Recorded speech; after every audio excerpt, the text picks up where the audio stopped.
Hi everyone, thank you for clicking on to this little video. Really glad you did. Welcome. God's peace be with you. This is just a reflection on Advent, not a homily, not a sermon, just a reflection on some of the themes of Advent. So the other day this week I was in the vestry in our church, and I was looking for the Advent folder, the presider's folder that I use when leading worship. And when I got it down, I opened it up, and there was a weekly news sheet from Advent 2019, and I looked at it and looked at the dates in it and the things we'd had planned for that week, and just a flood of feelings and memories came back to me. But just 12 months ago, Advent 2019, 12 months till now, goodness me, what a year. And the first thing it said to me is that spiritual truth that, gosh, we get almost bored of hearing, but it's absolutely essential. Let's just, as far as we can, to stay within the grace of the day. To stay within a grace of the day. We have no idea what's just around the corner. And we spend so much time future tripping, taking day trips to the future. And we think of that future, and often when we're worried about it or anxious about it, we often don't feel God's presence. Well, God can't be present in something that doesn't exist. That future in our heads does not exist. God can't be present in a non-reality. So my prayer this Advent is, God, give me the grace to stay within the human contours of a day, because you've only made us to bear that kind of time. But Advent actually invites us to give our lives something that is so deep and essential, and that is hope. So it doesn't say to us, you're never allowed to think about the future. Of course, there's planning and things like that we need to do, but it's just to trust that tomorrow to this thing called hope. And for Christians, hope is not something that we have to kind of conjure up in our heads. Hope is not an idea in our minds. For Christians, hope has a name, and hope is a person, and that hope is not dependent upon us. It's not something that we have to kind of grit our teeth and try and make real inside ourselves. We just sit and be and receive. Hope comes to us. I don't know if I always have hope, but I do trust that in some way hope has me, because the name for hope for Christians, or for everyone really, even if they don't know it, is Jesus. And it's why it's very, very hard to extinguish hope in your heart. Why it's maybe almost impossible, because it just finds a way in, this little thing with feathers on. Emily Dickinson says it finds a purchase within us. And there's a reason for that, because it's real and it's alive and it has a name. So, Advent. I remember a few years ago, in the last days of November, and it was miserable and grey and wet, just like it is today here in Cardiff. I remember sitting and listening to a mother. Always a good thing to do, spend Advent listening to a mother of all Christians, Mary. But I was listening to this mother, just lives in Ely, Cardiff, and she was telling me how she wanted people to dress when they came to her daughter's funeral. She was a parent preparing for the funeral of her child. The daughter had just died, and I learned that the last few days of her life had involved great pain. That's what I'd heard, and I said to the mother, I am so sorry that her death was pain-filled. Oh no, she said, the death wasn't like that. The days leading up to it were, weeks leading up to it were, but in the hours before her death, an amazing peace came over her, and the pain seemed to fall away. She even woke and smiled before her death, and her face showed such peace. And, the critical part of me thought, yeah, she probably whacked full of painkillers and endorphins and all of that. But the mother, I listened to mothers, listened to this mother, and she was describing something more than that. She said to me, when my daughter died, I felt that the whole room, I can't quite explain it. And she said, I know you won't think I'm silly. It filled with something quite amazing. There wasn't an absence. There was a presence. At the edge of our lives, there's not despair or darkness. Faith tells me that there is hope, and that hope has a name, and one day we will see it, and it does touch all of us in the end, whether we believe it or not, accept it or not. It just does. The mother said, I'm not denying that we're heartbroken. We are broken. But my daughter, I know, is loved. She is so loved, and we want people at her funeral to wear bright colours. Reds, pinks, and, I was hoping she'd say it, and she did, purple. The funeral was in the first few days of Advent, and it was a funeral with people wearing purple. The Advent colour, purple. This season of Advent is so rich in its music and liturgy, its poetry and cadence, its carols, its music. We'll feel the ache of those carols this year because congregations aren't allowed to sing, but you're going to be singing in my house, those Advent carols.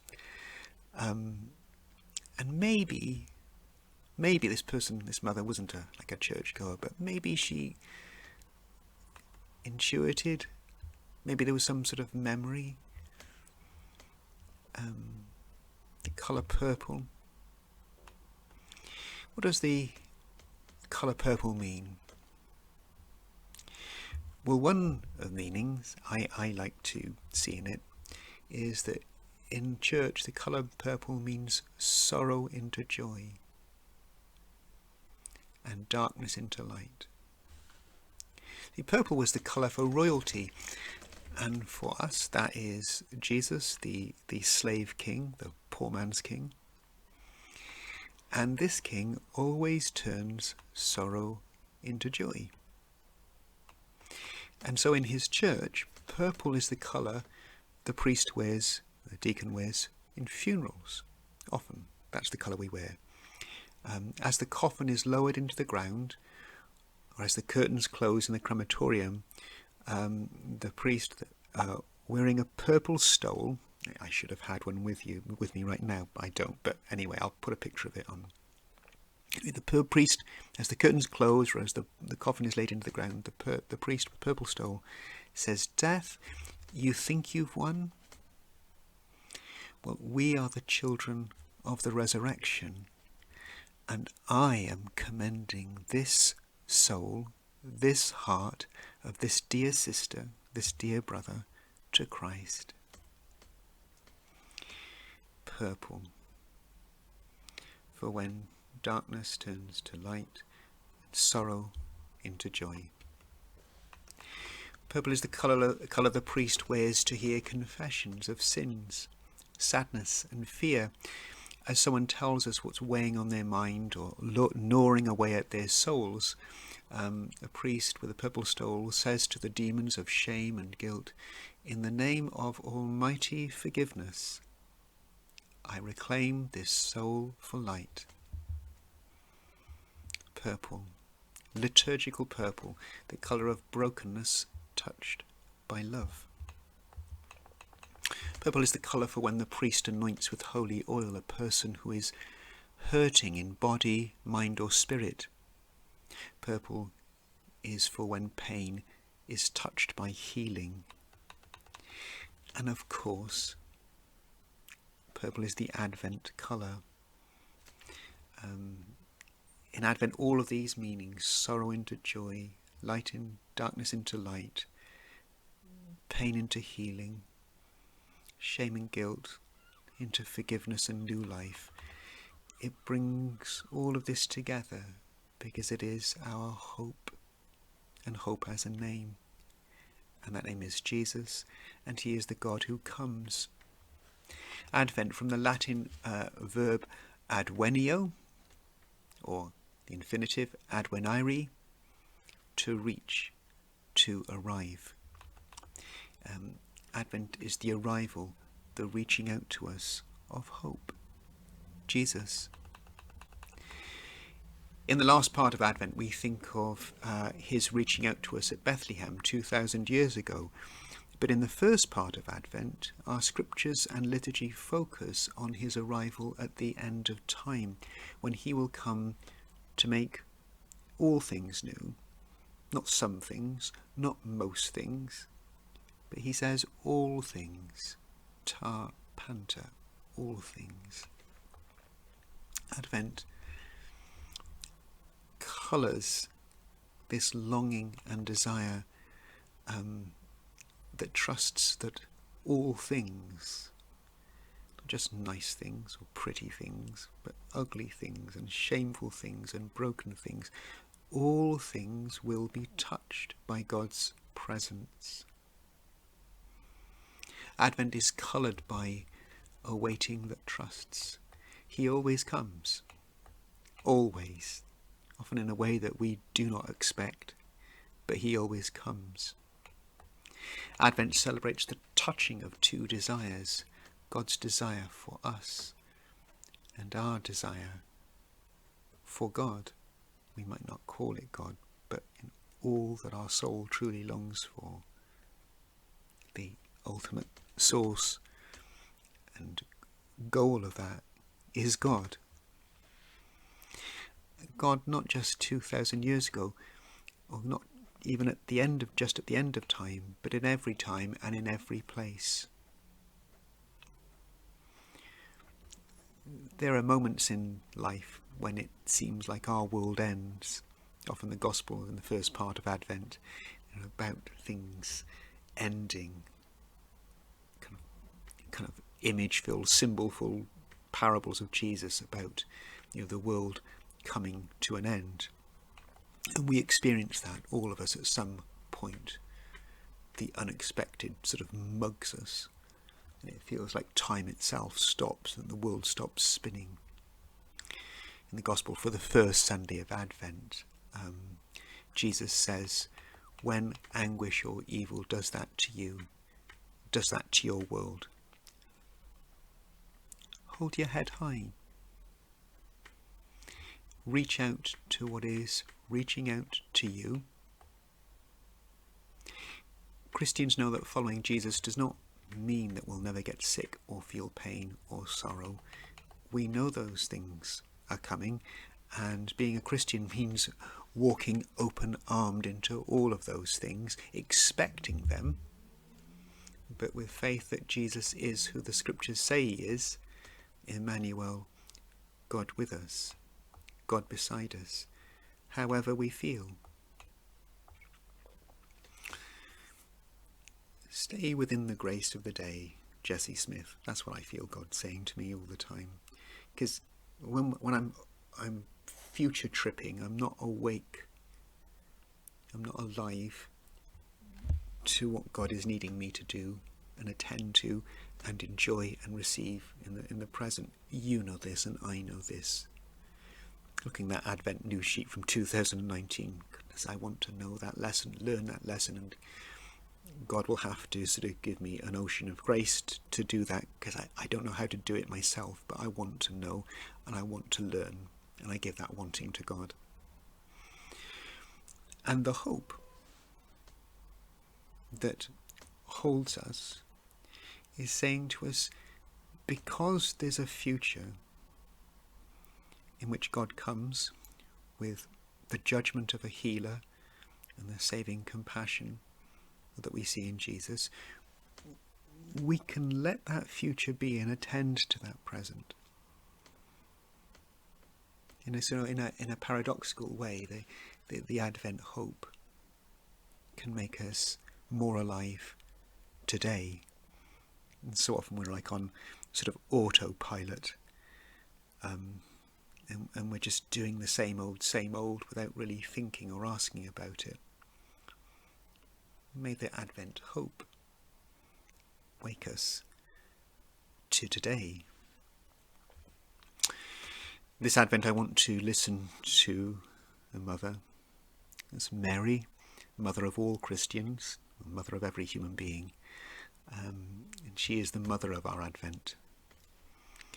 And she speaks to us through the colour of Advent. And she brings all these associations of healing and new life and sorrow into joy, darkness into light to us. And if you find that hard to hold, if you find that hard to believe, well, let Mary pray it into you, speak it into you anyway. What does Mary say about the future? Well, filled with hope and trust, she says, "Yes, Lord, let it be. Let it be to me according to your word."